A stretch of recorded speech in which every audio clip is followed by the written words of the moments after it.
Everyone is talking about the dopamine detox, delete apps, go monk mode, disappear for 30 days. But here's the uncomfortable truth. Most people don't fail dopamine detox because they are weak, but they fail it because they misunderstood the problem. This video is not about quitting pleasures. This video is about regaining the control. Quick context if you're new here. Hello, I'm Vineet. I worked in systems and clarity, and what I have noticed is people don't lack discipline. They lack control over attention. Let's break this down clearly. What's really happening? If you feel constantly distracted, unable to focus, restless, even nothing is wrong, then आपको ये समझना पड़ेगा कि आप lazy नहीं हो. ये overload है डोपामिन का और इसे हमें क्लियर करना पड़ेगा, तब जाके हम एक बैलेंस्ड लाइफ जी पाएंगे. Your brain is not broken my friend, your brain is over stimulated. जब सारी चीजें इतनी आसानी से आपको रिवॉर्ड के रूप में मिलती है ना, तो आप सोचते हो कि इतना एफर्ट क्यों ही डालना है ना. आसानी से अगर मुझे रिकॉग्निशन और रिवॉर्ड्स मिल रहे हैं तो मैं इतना एफर्ट क्यों डालूंगा, मैं मेन काम अपना क्यों करूंगा. इस चीज में, इस डोपामिन और रिवॉर्ड्स के चक्कर में हम अपना मेन काम करते ही नहीं है और बाकी लोग हमसे जब आगे जाते हैं तो हमें फोमो होता है. फिर तो इस चीज को हमें बहुत माइंडफुली देखना पड़ेगा और क्लियरली समझना पड़ेगा कि आखिर इससे हम बाहर कैसे निकल सकते हैं. Let's talk about why detox fails. Here's the big lie. If I remove the dopamine I will become discipline. ये सबसे बड़ा मिथ है, सबसे बड़ा झूठ है कि अगर आप डोपामिन को अपनी जिंदगी से निकाल दोगे, ये जो रिवॉर्ड्स वाला सेक्शन है अपनी जिंदगी से निकाल दोगे, तो आप डिसिप्लिन हो जाओगे. इस चीज का कोई लिंक है ही नहीं आपस में, and that's completely false my friend. Dopamine is not the enemy. Unregulated dopamine is. Extreme dopamine detox doesn't fix the system. हम अगर सोचते हैं कि हम बहुत एक्सट्रीम जाएंगे, मंक मोड चले जाएंगे, 30 दिन के लिए डोपामिन एकदम बंद, सारे एप्स डिलीट, सब कुछ एकदम प्रॉपर कट हो जाएंगे हम पूरी अगर दुनिया से, तो हम डिसिप्लिन में आ जाएंगे और हम बेहतर हो जाएंगे. लेकिन ऐसा कुछ नहीं होता. आप कुछ दिन तक कर पाओगे, 7 दिन, 1 महीना, मैक्स टू मैक्स 2 महीना, लेकिन फिर आप बैक ऑन ट्रैक आओगे, आप फिर से उससे ज्यादा you will binge more my friend. तो आपको ये समझना पड़ेगा कि ये कोई सोल्यूशन है ही नहीं कि आप चीजों से कट आउट हो जाओ, है ना. आपको समझना पड़ेगा कि इसको मैं बैलेंस करके कैसे चल सकता हूँ. तो ये आपको समझना है. That's not a failure, that's a bad design. Let's reframe it. Here's the shift.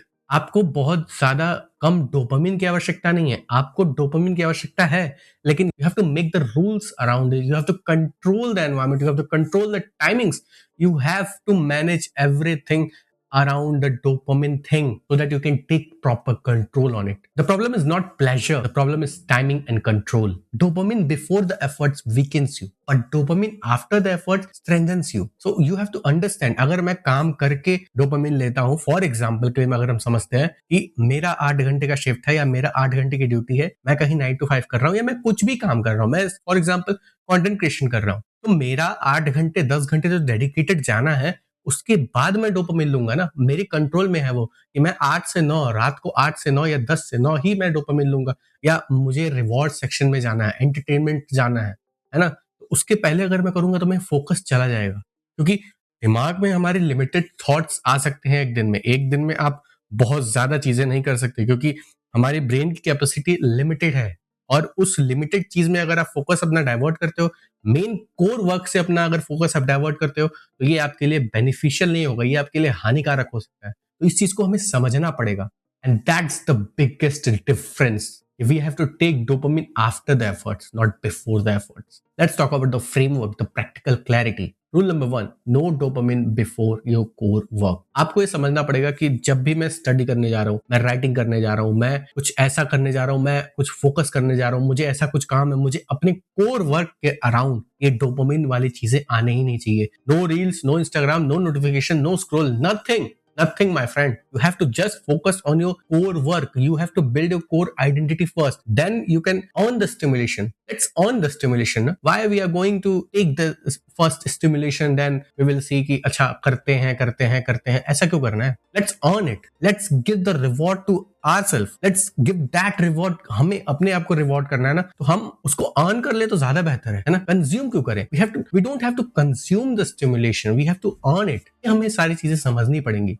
We have to earn the stimulation. We don't have to consume the stimulation first. We have to earn the stimulation first. So in order to earn the stimulation, we have to work on our core day-to-day tasks. We have to focus on our main thing. Then we can put this thing in our reward section, okay, entertainment section. Earn the stimulation, don't consume it first. Rule number 2, fix windows for consumption. 8 से 9, 9 से 10, 11 से 12 मुझे कोई फर्क नहीं पड़ता, 2 घंटे 3 घंटे मैक्स, इससे ज्यादा नहीं होगा। लेकिन इस बीच में मैं सिर्फ और सिर्फ भाई स्क्रॉल करूंगा या एंटरटेनमेंट देखूंगा या डोपामिन रिवॉर्ड्स लूंगा या मैं डोपामिन स्पाइक्स लूंगा अपने लिए, ठीक है। एक रिवॉर्ड सेक्शन में मुझे जाना है, तो ये एकदम फिक्स होना चाहिए, उसके पहले नहीं, उसके बाद नहीं, ठीक है।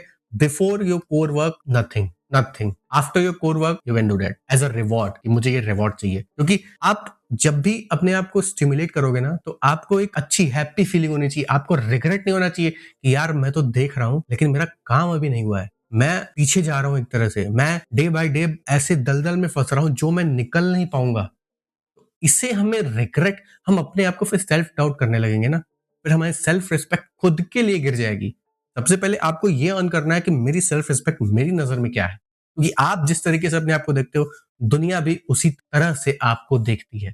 इस चीज पे हमें बहुत ज्यादा जोर देना पड़ेगा। इंस्टेड ऑफ बैनिंग एप्स को आप बैन कर दो या एप्स को आप ब्लैकआउट कर दो, इससे ज्यादा बेहतर है कि आप टाइमिंग फिक्स कर लो और उसके बाद आप ऑपरेट करो, तो ज्यादा बेहतर है। सिस्टम को फॉलो करो, एक सिस्टम अगर बन गया, क्लैरिटी से उस चीज को फॉलो करो, आप बहुत आसानी से बैलेंस आउट कर लोगे चीजों को। और ये जो डोपामिन डिटॉक्स वाला लोग बोल रहे हैं ना कि एकदम कट आउट कर दो, भाई ये पॉसिबल नहीं है। आप खुद सोच के देखो, मेरे जैसे अगर आप हो या मेरे जैसे बंदे हो या आपका कुछ भी काम है, तो मैं समझता हूं कि आजकल तो जो फिजिकल बिजनेसेस हैं, जो ट्रेडिशनल बिजनेसेस हैं, वो भी ऑनलाइन जा रहे हैं, है ना, वो भी ऑनलाइन जा रहे हैं स्केलेबिलिटी के लिए। अब स्केलेबिलिटी अगर वहां है तो वो डोपामिन का क्या चक्कर देखेंगे, उन्हें तो स्केल करना है ना, वो तो सोशल मीडिया यूज करेंगे, तब जाके वो स्केल कर पाएंगे, तब जाके वो एक ऑडियंस तक पहुंच पाएंगे ताकि उनका प्रोडक्ट बिके। समझ रहे हो मैं क्या कह रहा हूँ? तो ये एक आपके डे टू डे बेसिस का हिस्सा बन गया, डे टू डे काम का हिस्सा बन गया। तो इसको 100% कट आउट करना मुझे नहीं समझ में आता है कि ये लोग कैसे बताते हैं और लोग कैसे फॉलो कर पा रहे हैं। या तो वो बहुत ही अल्ट्रा लेजेंड किस्म के हैं कि भाई मुझे समझ में नहीं आ रहा है कि वो कैसे इस चीज को मैनेज कर पा रहे हैं। मेरा तो सारा बिजनेस ही ऑनलाइन ही है, मेरा तो सारा काम ऑनलाइन है। तो उस और जिस मेरे हिसाब से आजकल बिना ऑनलाइन काम मुझे नहीं लगता कोई भी इंडस्ट्री ऐसी बची है जिसमें ऑनलाइन काम नहीं हो रहा है। ऑनलाइन काम मतलब लोग कहाँ हैं? लोग सोशल मीडिया पे हैं।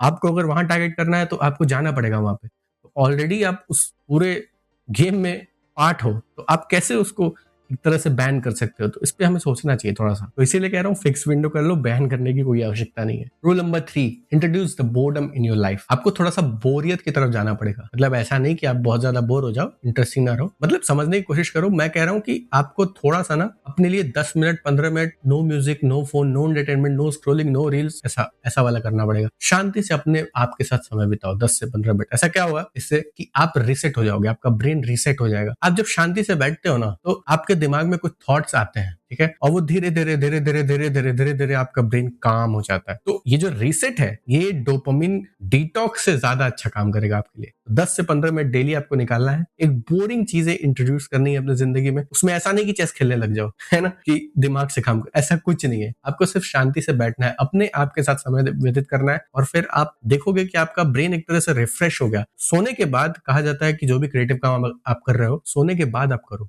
मतलब जैसे आप उठते हो, क्यों? क्योंकि आपका ब्रेन रीसेट रहता है, आपके थॉट्स बहुत क्लियर रहते हैं, आइडियाज बहुत शार्प निकल के आते हैं कि हाँ यार एकदम, मतलब 90% चांस होता है कि भाई वो हिट हो जाएगा। तो हमें ये चीज समझनी है ना कि अगर हम रीसेट करना सीख जाए, ट्रिक करना सीख जाए, ब्रेन को कंट्रोल, ब्रेन हमें कंट्रोल करता है, हम उसको कंट्रोल करना अगर सीख जाए, तो क्या ये हमारे फेवर में नहीं आ जाएगा? इस चीज पे सोचने की आवश्यकता हमें है। Let's talk about why it works. अगर आप ये सारी चीजें फॉलो करते हो तो कुछ चेंजेस आपके जीवन में होंगे, आपके ब्रेन में होंगे, और ये बहुत पॉजिटिव चेंजेस है। मैं बताता हूँ क्या क्या होगा। आपका ब्रेन कहेगा I work before I consume. मतलब मैं ऐसा बंदा हूँ कि मैं पहले काम करता हूँ, उसके बाद कंजम्पशन की तरफ जाता हूँ, उसके बाद एंटरटेनमेंट और रिवॉर्ड की तरफ जाता हूँ। तो इससे क्या होगा? आपका फोकस नेचुरली बढ़ेगा, है ना, आपका सेल्फ रिस्पेक्ट नेचुरली आप बढ़ा रहे हो अपने आप, अपनी नजर में, अपनी हैसियत, अपनी औकात, अपने वर्ड्स पे आप टिक रहे हो। तो ये आप अपने लिए बहुत अच्छी चीज कर रहे हो कि आपका सेल्फ कॉन्फिडेंस बहुत ही तेजी से बढ़ेगा। ये कोई थेरेपी और कुछ नहीं कर पाएगा, क्योंकि यहाँ पे आप डे बाय डे एक्शंस ले रहे हो ना, एक्शंस, हरकत कर रहे हो। हरकत करनी बहुत ज्यादा आवश्यक है, और हरकत अगर आप अपने काम के एरिया में कर रहे हो तो वहां पे एविडेंस भी बिल्ड होगा। एविडेंस क्या बिल्ड होगा? आप ग्रोथ कर रहे हो डे बाय डे, है ना। जब डे बाय डे आप ग्रोथ कर रहे हो, थोड़ा सा तो ग्रो करोगे। मान लो मुझे वीडियो बनाना है, तो मैं वीडियो के सबसे सबसे पहले आइडिया भी लिख दिया अगर, तो अगले दिन आके मैं अगर देखूंगा तो मुझे दिखेगा ना कि भैया आइडिया तो मैंने लिखा है, वो एविडेंस है ना मेरे पास। तो एक पुश आया ना मेरी तरफ कि भाई ठीक है, कल तूने काम किया था, आज क्या करेगा, चल आइडिया पे स्क्रिप्टिंग आज करेंगे, ठीक है। तो उस सेंस में मैं कह रहा हूँ कि आप इस चीज को समझिए कि ये आपके लिए पॉजिटिव में जा रहा है, आपके ब्रेन के लिए पॉजिटिव में जा रहा है। तो ऐसा कोई डिटॉक्स करने की आवश्यकता नहीं है, हमें चीजों को कंट्रोल करने की आवश्यकता है। We have to regain the control over it. Confidence आपका स्टेबलाइज हो जाएगा ये सब करने के बाद, और मोटिवेशन जो है ना वो इररिलेवेंट रह जाएगा यहाँ पे। क्योंकि मोटिवेशन आपको बस एक इनिशियल पुश देने के काम आता है, लेकिन वो भी उतना ज्यादा कारगर नहीं रह गया है आजकल, है ना। तो उस चीज को हमें समझना पड़ेगा। यहाँ पे गेम ऐसा नहीं है कि आप बहुत ज्यादा डिसिप्लिन हो गए हो, कोई ऐसा गेम नहीं है। आप बस अपना काम कर रहे हो चुपचाप, डिसिप्लिन नहीं हो रहे हो आप। यहाँ पे आप डिसिप्लिन ऑटोमेटिकली हो जाएगा क्योंकि आप डेली वो काम कर रहे हो। तो डिसिप्लिन क्या है? डिसिप्लिन यही है कि एक काम डेली करना है, बिना धूप बारिश बरसात कुछ भी का हमें चक्कर दिए, कुछ भी ऐसा बहाना दिए, हमें वो काम डेली करना है, ये तो डिसिप्लिन है। और डिसिप्लिन आप आ जाओगे ऑटोमेटिकली, डिसिप्लिन आपके अंदर ऑटोमेटिकली आ जाएगा। लेकिन यहाँ पे आपको ये समझना है, it is not because you are discipline you are working, it is because your system is fair. आप सिस्टम पे अपने रिलाई कर रहे हो, जो सिस्टम आपने बनाया है कि भाई I will work before I consume, उस पर मैं रिलाई कर रहा हूँ, इसलिए आप एक ऑटोमेटिकली डिसिप्लिन वाले लूप में आ जाओगे। तो आपकी सारी चीजें जो फैली हुई है ना वो सॉर्ट आउट होने लगेंगी धीरे धीरे। Let's talk about what not to do, the important warning, do not delete the apps. मैंने फिर कहा कि आपको एप्स डिलीट करने की कोई आवश्यकता नहीं है। डू नॉट गो एक्सट्रीम किसी भी चीज में, आपको कोई एक्सट्रीम लेवल पे जाने की आवश्यकता नहीं है कि भाई मैं हिमालय पे चला जाऊंगा सीधा, ऐसा कुछ करने की आवश्यकता आपको नहीं है। Do not go monk mode, do not disappear from the environment, आपको ये सब करने की आवश्यकता नहीं है। आप बैलेंस आउट चीजें करके भी, और इस प्रोसेस में करते करते आप लोगों के बीच में रह के भी ये प्रोसेस फॉलो कर सकते हो। तो ऐसा कोई दिक्कत तो नहीं है, और मैं बहुत सिंप्लीफाई करके ये चीजें बता रहा हूँ, तो आपके लिए भी बहुत आसान होगा इसे फॉलो करना, है ना। एक्सट्रीम डिसिप्लिन की तरफ अगर आप जाओगे ना तो वो फ्रेजाइल होता है, वो उतना ज्यादा सस्टेन नहीं करेगा। लेकिन अगर आप सिस्टम की तरफ जाओगे और एफर्ट्स आपके सही जा रहे हैं तो सिस्टम कंपाउंड होता है। डेली डेली अगर आप वही टास्क कर रहे हो, एक सिस्टम फॉलो कर रहे हो, वो आप कंपाउंडिंग में जा रहे हो। हम क्यों सिर्फ पैसे की कंपाउंडिंग करें, मैं ये नहीं समझ पाता हूँ।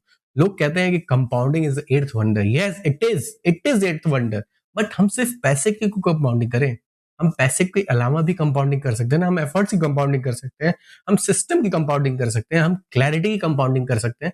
तो वो भी तो हमारे लिए बेनिफिशियल है ना, किसी न किसी फॉर्म में। तो हमें ये चीज भी समझनी पड़ेगी। Let's talk about the resolution, the long term win. The goal is not a dopamine free life. The goal is a directed life. आप डायरेक्शन में चलो, अपने डायरेक्शन, अपने कंट्रोल में चीजें रखो, वो गोल है हमारा। हमारा गोल ये नहीं होना चाहिए कि डोपामिन फ्री लाइफ हो जाए। यार यही गोल हो गया तब तो जीवन में मतलब क्या ही मैं बोलूं, इतना बड़ा चीज नहीं है, इतना हवा हम लोग बना के रखे हैं डोपामिन का, कुछ भी नहीं है यार। चीजें कंट्रोल करेंगे तो हो जाएगा, कोई बहुत बड़ी चीज नहीं है। So the goal is a directed life where attention become intentional, pleasure is earned and focus become natural again. And I think that's a real control.